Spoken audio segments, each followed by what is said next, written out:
चाणक्य को भारत के एक महान राजनीतिज्ञ और अर्थशास्त्री के रूप में जाना जाता है। उनके पिता चणक मुनि एक महान शिक्षक थे। कहा जाता है कि चाणक्य का जन्म तक्षशिला या दक्षिण भारत में 350 ईसा पूर्व के आसपास हुआ था। उनकी मृत्यु का अनुमानित वर्ष 283 ईसा पूर्व है। चाणक्य को विष्णुगुप्त, वात्स्यायन, मल्लनाग, पक्षिलस्वामी, अंगल, द्रमिल और कौटिल्य भी कहा जाता है। कहा जाता है कि पूत के पांव पालने में ही दिख जाते हैं। यह बात चाणक्य पर 100% सही साबित होती है। जरा इन बातों पर गौर कीजिए। जन्म के समय से ही चाणक्य के मुंह में पूरे दांत थे। ये राजा या सम्राट बनने की निशानी थी, लेकिन चूंकि उनका जन्म ब्राह्मण परिवार में हुआ था, इसलिए यह बात सच नहीं हो सकती थी। इसलिए उनके दांत उखाड़ दिए गए और यह भविष्यवाणी की गई कि वे किसी और व्यक्ति को राजा बनवाएंगे और उसके माध्यम से शासन करेंगे। चाणक्य में जन्मजात नेतृत्वकर्ता के गुण मौजूद थे। वे अपने हमउम्र साथियों से कहीं अधिक बुद्धिमान और तार्किक थे। चाणक्य कटु सत्य को कहने से भी नहीं चूकते थे। इसी कारण पाटलिपुत्र के राजा घनानंद ने उन्हें अपने दरबार से बाहर निकाल दिया था। तभी चाणक्य ने प्रतिज्ञा की थी कि वे नंद वंश को जड़ से उखाड़ फेंकेंगे। अपने लक्ष्य को पूरा करने के लिए चाणक्य ने बालक चंद्रगुप्त को चुना, क्योंकि उसमें जन्म से ही राजा बनने के सभी गुण मौजूद थे। चंद्रगुप्त के कई दुश्मन थे। राजा नंद भी उनमें शामिल था। उसने उन्हें कई बार विष देकर मारने की कोशिश की। अतः चंद्रगुप्त की विष प्रतिरोधक क्षमता को बढ़ाने के लिए चाणक्य ने उसे भोजन में थोड़ा थोड़ा विष मिलाकर देना आरंभ कर दिया। चंद्रगुप्त को भोजन में विष दिए जाने की बात जात नहीं थी, इसलिए एक दिन उसने अपने भोजन में से थोड़ा अपनी पत्नी को भी दे दिया, जो 9 माह की गर्भवती थी। विष की तीव्रता वह नहीं झेल पाई और काल कवलित हो गई, लेकिन चाणक्य ने उसका पेट चीरकर नवजात शिशु को बचा लिया। वह शिशु बड़ा होकर एक योग्य सम्राट बिंदुसार बना। उसका सुबंधु नाम का एक मंत्री था। सुबंधु चाणक्य को फूटी आंखों पसंद नहीं करता था। उसने बिंदुसार के कान भरने शुरू कर दिए कि चाणक्य उसकी माता का हत्यारा है।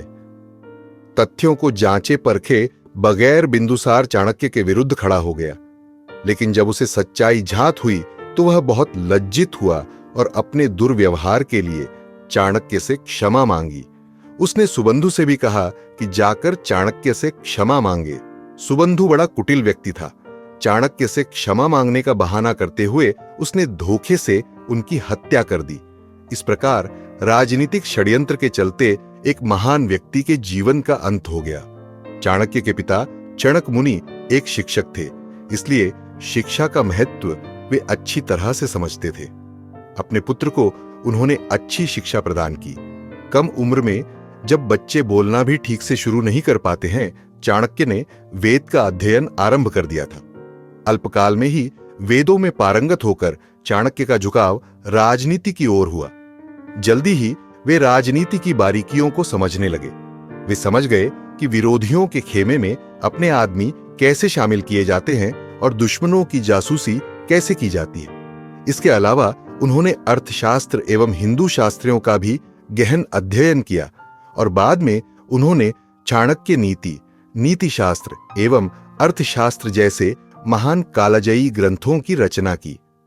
तक्षशिला अब पाकिस्तान में उन दिनों भारत के उच्च शिक्षा संस्थानों में से एक था, जहां चाणक्य ने व्यावहारिक और प्रायोगिक ज्ञान हासिल किया। वहां के शिक्षक उच्च कोटि के विद्वान होते थे, जो प्रायोगिक और व्यावहारिक रूप से छात्रों को शिक्षित करते थे। वहां विज्ञान, आयुर्वेद, दर्शन, व्याकरण, गणित, अर्थशास्त्र, ज्योतिष विद्या, भूगोल, खगोल शास्त्र, कृषि विज्ञान, औषध विज्ञान आदि की शिक्षा प्रदान की जाती थी। विद्यार्थी जीवन में चाणक्य की लोकप्रियता का अनुमान इसी बात से लगाया जा सकता है कि लोग उन्हें कौटिल्य और विष्णुगुप्त आदि अनेक नामों से भी पुकारते थे। तक्षशिला में शिक्षा समाप्त करके चाणक्य वहीं शिक्षक के रूप में कार्य करने लगे। वे विद्यार्थियों के आदर्श थे। उनके एक आदेश पर विद्यार्थी सब कुछ करने को तैयार हो जाते थे। उनके 2 शिष्यों भद्रभट्ट और पुरुषदत्त का उल्लेख अनेक स्थानों पर आया है। चाणक्य के लक्ष्य को प्राप्त करने में उनका अहम योगदान बताया गया है। यह भी कहा जाता है कि वे दोनों चाणक्य के जासूस थे और उनके शत्रुओं के बारे में जानकारियां जुटाकर उन तक पहुंचाया करते थे। इसी दौरान अपने सूत्रों से चाणक्य को ज्ञात हुआ कि यूनान का महान सम्राट सेल्यूकस भारत के कमजोर शासकों पर आक्रमण करने वाला है। इस प्रकार भारत की एकता पर खतरा मंडरा रहा था। इस अराजक स्थिति का लाभ उठाते हुए पाटलिपुत्र के कुटिल शासक घनानंद ने अपनी प्रजा का शोषण करना आरंभ कर दिया। विदेशी आक्रमण से लोहा लेने की आड़ में उसने जनता पर तरह तरह के कर थोप दिए। एक ओर विदेशी हमलावर कमजोर राज्यों पर टकटकी लगाए थे, तो दूसरी ओर पड़ोसी देश अपने कमजोर पड़ोसियों को हथियाने की फिराक में थे। चाणक्य विदेशी और भीतरी दोनों खतरों पर नजर रखे थे। इस उथल पुथल ने उनकी रातों की नींद छीन ली और उन्होंने तक्षशिला को त्याग कर पाटलिपुत्र लौटने का इरादा कर लिया। पाटलिपुत्र में पाटलिपुत्र, वर्तमान नाम पटना, का इतिहास राजनीतिक रूप से बहुत महत्वपूर्ण रहा है। दिल्ली की तरह यह भी कई बार बसा और उजड़ा है। चीन के सुप्रसिद्ध यात्री फाहियान ने 399 ईपू पाटलिपुत्र की यात्रा की थी और इसे एक संपन्न एवं प्राकृतिक संसाधनों से भरपूर नगर कहा था। उसी समय एक अन्य चीनी यात्री ह्वेन त्सांग ने इसका वर्णन रोढ़े, पत्थर और ध्वंसावशेष के नगर के रूप में किया था। शिशुघ्नवंशी ने गंगा के दक्षिणी किनारे पर इस शहर की स्थापना की। समय समय पर इसके नाम बदलते रहे। इसे पुष्पपुर, पुष्पनगर, कुसुमपुर, पाटलिपुत्र और अब पटना कहा जाता है। जब चाणक्य यहां पहुंचे, ये ज्ञानियों और विद्वानों का आदर करने वाले शहर के रूप में जाना जाता था। नए विचारों की उत्पत्ति और राज्य के विकास के लिए देश भर के विद्वान लोगों को यहां आदरपूर्वक आमंत्रित किया जाता था। इसलिए देश की एकता बनाए रखने का अभियान चाणक्य ने यहीं से आरंभ करने का विचार बनाया। चाणक्य की शपथ पाटलिपुत्र का राजा घनानंद एक अनैतिक और क्रूर स्वभाव का व्यक्ति था। उसका बस एक ही उद्देश्य था, किसी भी तरह धन संचय करना। वह धन के मामले में पूरी तरह असंतुष्ट था। प्रजा को वह कांटे की तरह खटकता था, लेकिन कोई उसके खिलाफ बोलने का दुस्साहस नहीं कर पाता था। प्रजा तरह तरह के करों से दबी हुई थी। कर वसूली का उद्देश्य केवल राजा की स्वार्थ पूर्ति करना था। चमड़े, लकड़ी और पत्थरों पर भी कर वसूली होती थी। घनानंद का खजाना पूरी तरह भरा था, फिर भी उसके लालच का अंत नहीं था। जब चाणक्य पाटलिपुत्र पहुंचे तो राजा घनानंद के व्यवहार में थोड़ी नरमी आई। वह गरीबों की मदद करने लगा। उसने गरीबों की मदद के लिए एक समिति का गठन किया। इस समिति में विद्वान और समाज के प्रभावशाली लोग शामिल थे। चाणक्य भी चूंकि तक्षशिला के महान विद्वान थे, इसलिए उन्हें भी इस समिति में शामिल कर लिया गया। बाद में चाणक्य इस समिति सुनघा के प्रमुख भी बनाए गए। समिति के प्रमुख अक्सर राजा से मिलते रहते थे। इसी क्रम में चाणक्य जब पहली बार घनानंद से मिले तो उनकी कुरूपता के कारण उन्हें अपमान झेलना पड़ा। समय के साथ चाणक्य के प्रति घनानंद की घृणा बढ़ती ही गई। चाणक्य के कटु किंतु सत्य शब्द भी घनानंद को चुभते थे। इस प्रकार घनानंद और चाणक्य के बीच शत्रुता बढ़ती गई। चाणक्य राजा की चाटुकारिता के स्थान पर पेशेवर की तरह काम करते थे। वे संक्षेप में साफ साफ अपनी बात रखते थे। राजा को चाणक्य का यह व्यवहार बड़ा अरुचिपूर्ण लगता था। इसलिए एक दिन उसने चाणक्य को उनके पद से हटा दिया और राजमहल से निकाल दिया। इस अपमान से चाणक्य तिलमिला उठे और उन्होंने शपथ ली कि वे तब तक अपनी शिखा छोटी नहीं बांधेंगे जब तक कि घनानंद को सिंहासन से न उखाड़ फेंकेंगे। चंद्रगुप्त से भेंट, राजा से अपमानित होकर चाणक्य पाटलिपुत्र की गलियों को रौंदते दंदनाते हुए आगे बढ़ रहे थे। एकाएक एक कांटे ने उनका पैर बेध दिया। वे लड़खड़ाकर तेजी से संभले। विद्वान चाणक्य का परिस्थितियों से निबटने का अपना अलग ही तरीका था। उन्होंने कांटे के उस पौधे को देखा जिसका कांटा उन्हें लगा था। उस समय चूंकि वे क्रोध में थे, इसलिए उसे अनियंत्रित नहीं होने देना चाहते थे। इसलिए शांतिपूर्वक चिलचिलाती धूप में बैठ गए और कांटेदार पौधे की जड़ें उखाड़ने लगे। थोड़ी देर बाद जब जड़ सहित पूरा पौधा उखड़कर बाहर आ गया तो उसे एक ओर फेंककर उन्होंने फिर से अपनी राह पकड़ ली। जब चाणक्य कांटेदार पौधे को उखाड़ रहे थे तो उनकी तन्मयता को एक युवक गौर से देख रहा था। वह चंद्रगुप्त था, मौर्य साम्राज्य का भावी शासक। उसका चेहरा तेजपूर्ण था। चाणक्य की दृढ़ता देखकर वह प्रभावित था और उस ज्ञानी पुरुष से बात करना चाहता था। वह चाणक्य के निकट पहुंचा और उनसे आदरपूर्वक बात करने लगा। चाणक्य ने उसकी पारिवारिक पृष्ठभूमि के बारे में बात करते हुए पूछा, तुम कौन हो? कुछ चिंतित दिखाई पड़ते हो। युवक चंद्रगुप्त ने आदरपूर्वक आगे झुकते हुए कहा, श्रीमान, आपका अनुमान ठीक है।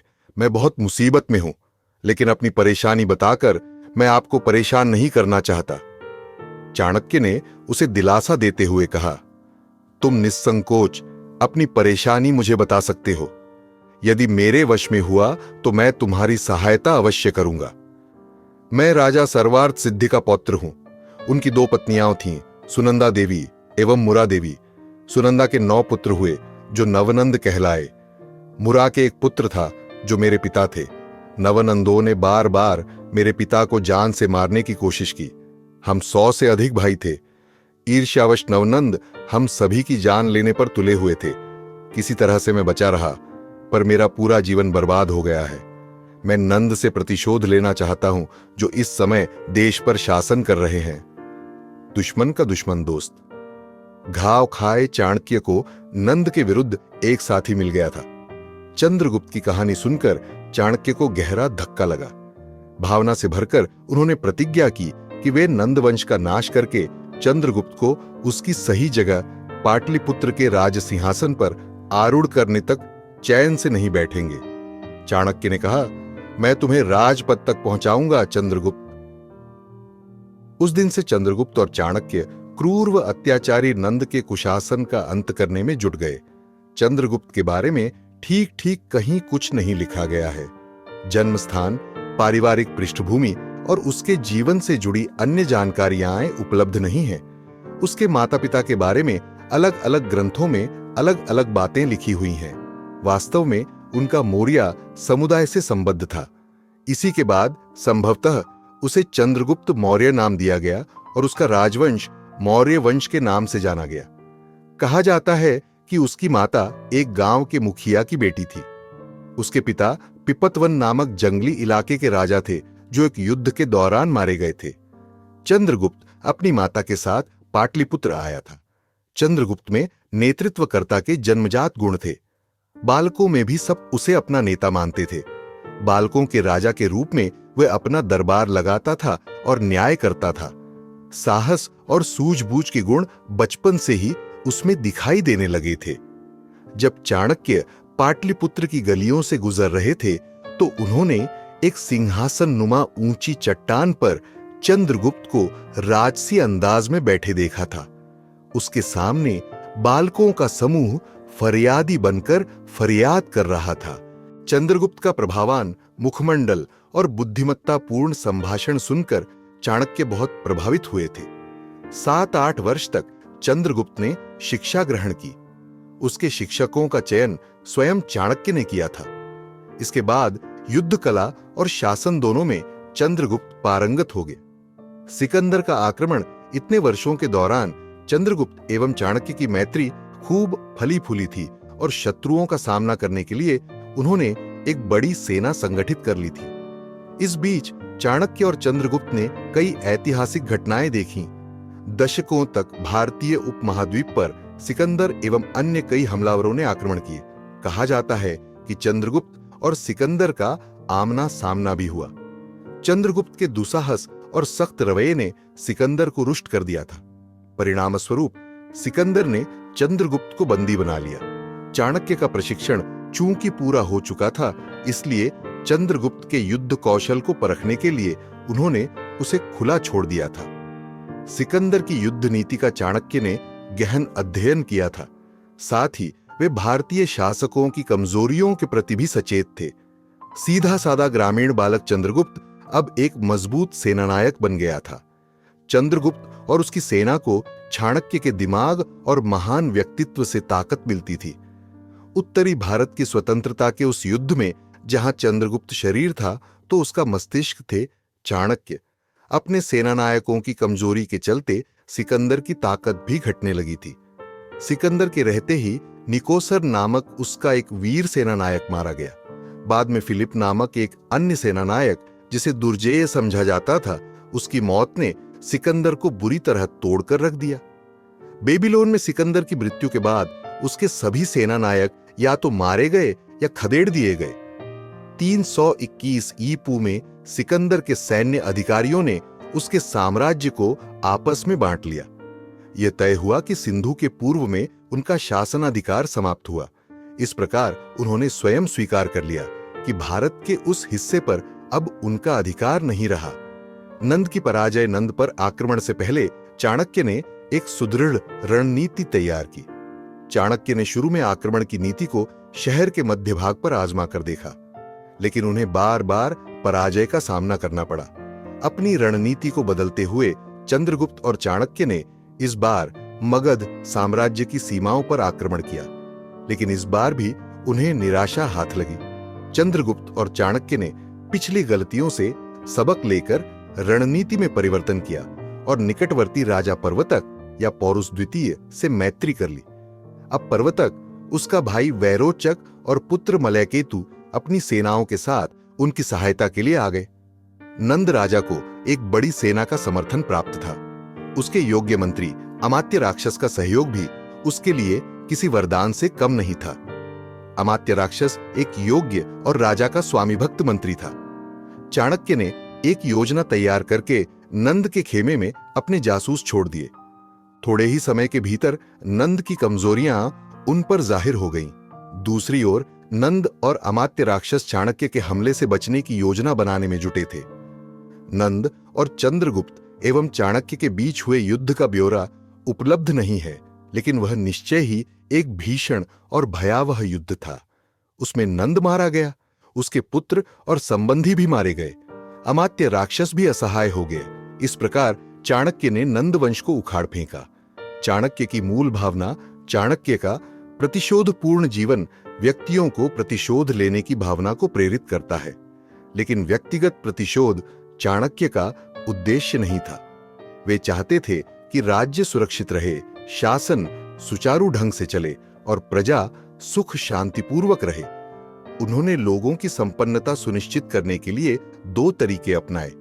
पहला, अमात्य राक्षस को चंद्रगुप्त का मंत्री बना दिया गया। दूसरा, एक पुस्तक लिखी गई जिसमें राजा के आचार व्यवहार का वर्णन किया गया कि वह शत्रुओं से अपनी और राज्य की रक्षा कैसे करे, कानून व्यवस्था को कैसे सुनिश्चित करे आदि। चाणक्य का सपना था कि राजनीतिक, आर्थिक और सामाजिक रूप से भारत विश्व में अग्रदूत बने। उनकी पुस्तक अर्थशास्त्र में उनके सपनों के भारत के दर्शन किए जा सकते हैं। नीतिशास्त्र एवं चाणक्य नीति में उनकी विचारोत्तेजकता से प्रेरणा ग्रहण की जा सकती है। उनके कुछ विचारों से उनके सामाजिक दृष्टिकोण को समझा जा सकता है। जन सामान्य की सुख संपन्नता ही राजा की सुख संपन्नता है। उनका कल्याण ही उसका कल्याण है। राजा को अपने निजी हित या कल्याण के बारे में कभी नहीं सोचना चाहिए, बल्कि अपना सुख अपनी प्रजा के सुख में खोजना चाहिए। राजा का गुप्त कार्य है निरंतर प्रजा के कल्याण के लिए संघर्षरत रहना। राज्य का प्रशासन सुचारू रखना उसका धर्म है। उसका सबसे बड़ा उपहार है सबसे समान व्यवहार करना। आत्मनिर्भर अर्थव्यवस्था श्रेष्ठ अर्थव्यवस्था है जो विदेश व्यापार पर निर्भर नहीं होनी चाहिए। समतावादी समाज हो जहां सबके लिए समान अवसर हो। चाणक्य के अनुसार संसाधनों के विकास के लिए प्रभावी भूव्यवस्था होनी आवश्यक है। शासन के लिए यह आवश्यक है कि वह जमींदारों पर नजर रखे कि वे अधिक भूमि पर कब्जा न करें और भूमि का अनधिकृत इस्तेमाल न करें। राज्य को कृषि विकास पर सतत नजर रखनी चाहिए। सरकारी मशीनरी को बीज बोने से लेकर फसल काटने तक की प्रक्रियाओं के उन्नयन की दिशा में कार्यरत रहना चाहिए। राज्य का कानून सबके लिए समान होना चाहिए। नागरिकों की सुरक्षा सरकार के लिए महत्वपूर्ण होनी चाहिए, क्योंकि वही उनकी एकमात्र रक्षक है जो केवल उसकी उदासीनता के कारण ही असुरक्षित हो सकती है। चाणक्य एक ऐसे समाज का निर्माण करना चाहते थे जो भौतिक आनंद से आत्मिक आनंद को अधिक महत्व देता हो। उनका कहना था के आंतरिक शक्ति और चारित्रिक विकास के लिए आत्मिक विकास आवश्यक है। देश और समाज के आत्मिक विकास की तुलना में भौतिक आनंद और उपलब्धियां हमेशा द्वितीयक हैं। 2300 वर्ष पहले लिखे गए चाणक्य के ये शब्द आज भी हमारा मार्गदर्शन करते हैं। अगर उनकी राजनीति के सिद्धांतों का थोड़ा भी पालन किया जाए तो कोई भी राष्ट्र महान, अग्रदूत और अनुकरणीय बन सकता है।